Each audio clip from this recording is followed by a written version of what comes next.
Welcome to the Deep Dive. We're the place that takes those dense corporate docs and really boils them down for you. Usually finds some surprises too. Today, we're looking at a brand you almost certainly know, Lululemon. But there's way more going on than just, the leggings. Yeah, we've got our hands on their big annual report, the Form 10K filed February 2nd, 2025. Pretty comprehensive stuff. Our mission today.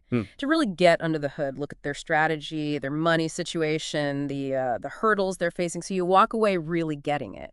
And I guess the big question is, can this brand that basically started with yoga pants really scale up globally without sort of losing what makes it Lululemon? Exactly. And this filing, it really shows how that focus on what they call technical athletic apparel has morphed into this huge, complex global machine. You can see the links between the products, how they go to market, even how they run the company internally. It's quite the picture of modern retail. Okay, so let's start with the products then. We know the yoga stuff, but what else are they selling according to this 10K? And where are they headed with it? Well, the filing makes it clear they've got a whole range. Technical athletic apparel, sure, but also footwear now, accessories. It's all geared towards that healthy lifestyle. Right. So that means yoga, running, training, but also just, wearing it out and about, on the move, as they put it. Right. And they explicitly say they plan to keep broadening what they offer in all those areas. Okay, and what's driving that expansion? Is it just more stuff is better? Not quite. What's really fascinating is how their design team works. They're sourcing these, super advanced fabrics, always looking for a new feel, a better fit, and adding clever functional features. But the key thing, they call customers guests. Guests. And they gather feedback directly from them. They then fold those specific performance needs, even fashion wants, right back into the design process. That direct line. It's not just, nice to have customer service. It's absolutely fundamental to how they stand out. It's their edge. That feedback loop sounds, incredibly powerful. How does that actually break down in terms of who's buying what? What are the big sales categories? Is their core customer changing? Well, in 2024, the women's line was still the biggest piece of the pie, 63% of net revenue. Men's was 24%, and then so accessories, footwear made up the last 13%. So still heavily women's wear. It is, but here's the insight from a strategic view. The men's line is actually a really crucial part of their growth plan. Think about it, Lululemon's been seen as mostly for women for so long. By pushing the men's line, they're making themselves more resilient, less dependent on just one demographic, especially as that core women's market gets, more mature. Okay. So it's also about de-risking. Exactly. Men's revenue is growing quite a bit as more guys discover the technical quality, so it's not just adding products, it's a smart move for the long haul. Plus, they're pushing into new categories and accessories to bring in even more diverse guests. Okay, so product innovation, expanding the customer base. How does that play out globally? You said they're in over 25 countries. How do they manage all that? What's the structure? Yeah, it's pretty organized. They basically split the world into 4 regions: Americas, China mainland, Asia Pacific, APAC, and then Europe and the Middle East, EMEA. But for their financial reporting, they actually group it into 3 buckets: Americas, China mainland, and then rest of world, which just combines APAC and EMEA. Got it. And this term omnichannel gets thrown around a lot. Yeah. What does that actually mean for Lululemon day to day? How do the stores and the website connect? It's pretty slick, actually. The whole idea is to make it seamless for the guests, whether they're in a store or online, website, app, whatever. They've invested a lot in the tech behind it. Things like buy online, pick up in store, OPS, they call it. Right, I've used that. Or ship from store, meaning an online order might actually come from your local store's inventory, not just a warehouse. They even have this concept of a one inventory pool. So theoretically, they can see and use inventory from anywhere: distribution centers, stores to fulfill any order, online or in person. It's all about efficiency and getting you the product. So the physical store isn't just a showroom anymore. It's actually part of their e-commerce logistics too. Absolutely. Connecting it back, those physical stores are still a huge part of their growth strategy. They see them as vital for building the brand, letting people touch and feel the product, and critically, making all those omni-channel things possible. The 10K explicitly says they plan to keep adding square footage and opening new company-run stores. That makes a lot of sense. Let's dig into those regions then, because it sounds like the growth isn't uniform at all. What about the Americas? Oldest market, biggest chunk of revenue. Yeah, it's the bedrock. Been operating there over 25 years. First store in Vancouver, 98. Like you said, huge revenue, 75% of the total in 2024, almost $8 billion. But The growth rate there has really slowed. It was nearly 12% in 2023, but dropped to just under 4% in 2024. Wow, quite a slowdown. Yeah, and maybe more telling, their comparable sales, so sales in stores open for at least a year, which strips out the effect of new openings, actually decreased by 1%. Oof. So definitely a mature market vibe. And interestingly, they just bought back their Mexico operations late last year. Taking direct control of 17 stores from a partner shows they still want tight control there. Okay, huge but stabilizing. Contrast that with China mainland. They only opened there in 2014, right? Must be totally different. Oh, completely. Night and day. China mainland was 13% of revenue in 2024, about $1.4 billion. But the growth, Wow. over 41%. 41%. Yep. And comparable sales up 25%. Now, that 41% is actually down from an even crazier 67% growth the year before, but it's still massive. And crucially, they say most of their new store openings in 2025 are planned for China. That's going to be the engine for their international growth overall. And the rest of the world. APAC and EMEA combined. Also strong. That segment grew almost 27% with comparable sales up 19%. It accounts for about 12% of their total revenue. They're definitely expanding there too, planning new stores, even entering new countries within those regions. That is really varied. It clearly shows where they're placing their bets, doesn't it? Especially given, as you said, lower brand awareness outside North America. How do they build that recognition? Right. And that's where their marketing comes in. It's pretty diverse. They use high-profile ambassadors, athletes like Max Homa, the golfer, tennis player Francis Tiafoe, but also cultural figures like director Jia Ling in China. They also run big events, summer sweat games in China, activations around World Mental Health Day globally, and partnerships like with the Canadian Olympic team. It's all designed to build that buzz and loyalty, basically introducing Lululemon to people who maybe only vaguely know the name or don't know it at all. Okay, let's pivot to the financials. Bottom line, how did Lululemon actually perform in fiscal 2024 overall? Pretty well, actually. Fiscal 24 was a 53-week year for them, which happens sometimes in retail accounting. Net revenue was up 10% to $10.6 billion, or 11% if you adjust for currency changes, constant dollar basis they call it. Their operating margin got better too, expanded by 1.5 percentage points to 23.7%. That sounds healthy. Yeah, and earnings per share, diluted EPS grew 20% to $14.64. So, pretty solid numbers all around. But scrolling through the 10K, there's this whole section about a strategic shift that had a big financial impact. Lululemon Studio. What exactly went down there? I remember the mirror hype. Oh, yeah, the mirror story. It's almost a textbook example, isn't it, of, betting big on a trend-connected fitness and then having the market shift under your feet.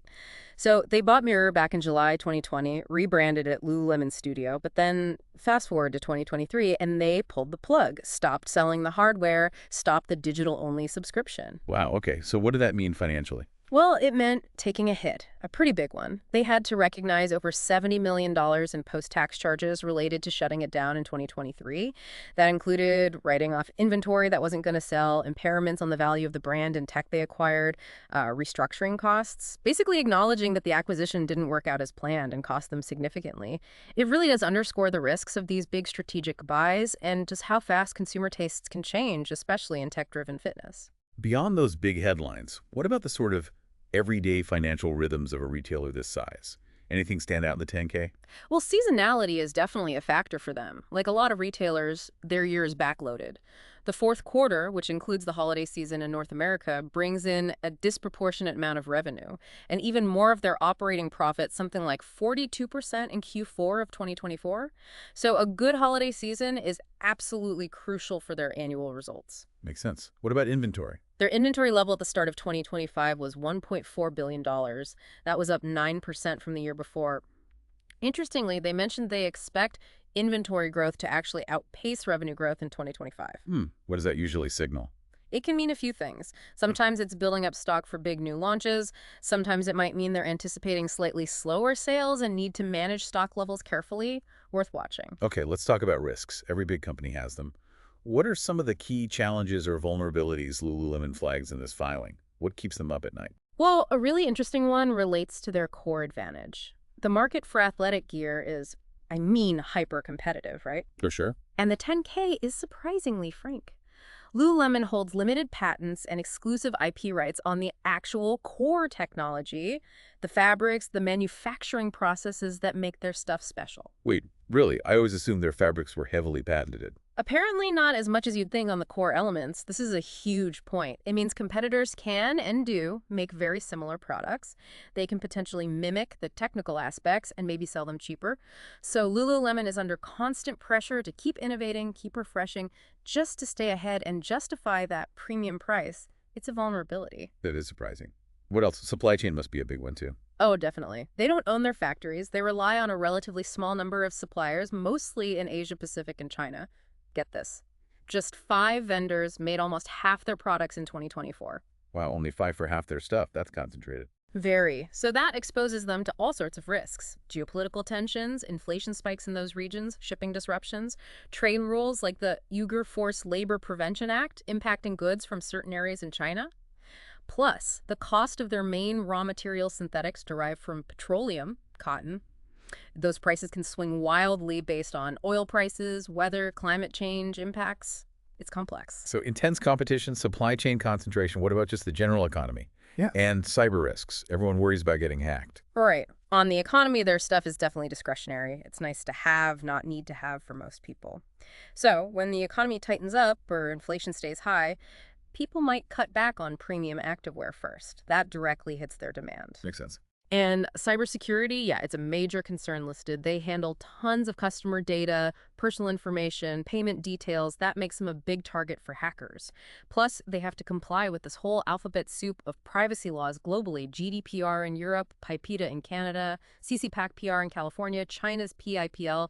It's a huge compliance job. And the penalties for messing up, for having a breach, can be massive. So many layers. Okay, let's shift to the people side. The 10K says they employed around 39,000 people globally at the start of 2025. That's a big team. What's their approach to human capital, social impact? They talk about their impact agenda, which has 3 main parts: be human, be well, and be planet. Seems like their framework for ESG, basically. They mentioned a specific goal, investing $75 million by the end of 2025 to advance equity and well-being, and they'd already spent $71 million of that. So that's a concrete target. And diversity inclusion. Yeah, they emphasize inclusion for all. They note that about 3/4 of their global workforce are women. And importantly, women hold 55% of their board seats and 60% of the senior exec leadership spots. They also state they strive for equitable pay and provide bias prevention training. Okay. And how does that connect back to the supply chain we talked about, which sounds like a potential risk area? Good question. They have what they call a responsible supply chain program. The idea is to monitor working conditions at their suppliers, build responsible buying practices into their own processes, and work with outside groups. They say the aim is to push for systemic improvements in labor practices, not just checkboxes, trying to extend their values down the chain. Right. And one last thing that always fascinates me in these filings, the insider trading rules. How strict is Lululemon about preventing leaks and improper trading by their own people? Oh, it looks pretty buttoned up.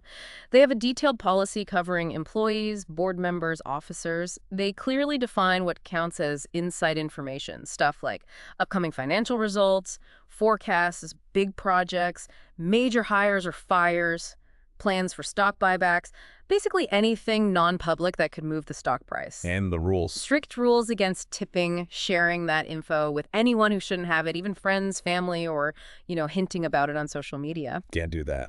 Definitely not. The consequences are severe: getting fired, potential criminal charges, big civil fines.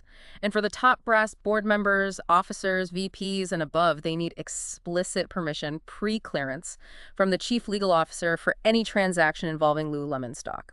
Buying, selling, even gifting. Pre-clearance for everything. Yeah. And they have strict trading windows, too. Generally, these insiders can only trade starting 2 days after earnings are announced, and the window closes well before the end of the next quarter, locking them out when they might know upcoming results.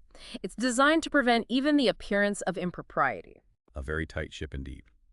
So wrapping this all up then, after digging through the 10K, it's crystal clear Lululemon is way more than just an apparel brand. It's this intricate global operation, constantly juggling product innovation against market pressures, pushing into new countries, managing some really significant financial and supply chain risks, all while trying to stay true to his brand identity and values. Absolutely.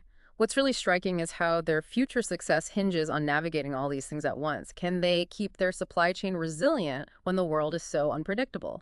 Can they stay cool and relevant when copycats are everywhere? Can they manage that tricky balance between massive global scale and what consumers in each local market actually want? It's quite the balancing act. It really is. Which leaves us with a final thought for you, our listeners, to chew on. Considering their limited patent protection on core tech, how much will Lululemon's relentless focus on technical rigor and premium quality, especially they push into the men's market, actually protect them against imitation and economic headwinds in the coming years? Something to think about.